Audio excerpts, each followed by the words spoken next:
سلام الله عليكم متتبعي الأوفياء.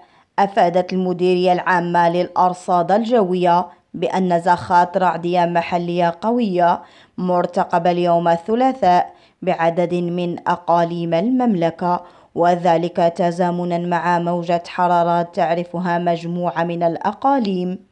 وأوضحت المديرية في نشرة إنذارية في المستوى البرتقالي أن زخات رعدية محلية قوية من 15 إلى 25 ملم مرتقبة بأقاليم الحاجب والخميسات خريبكا والخنيفرة وبني ملال وسطات اليوم ابتداء من الساعة 5 بعد الزوال إلى غاية الساعة 10 ليلا.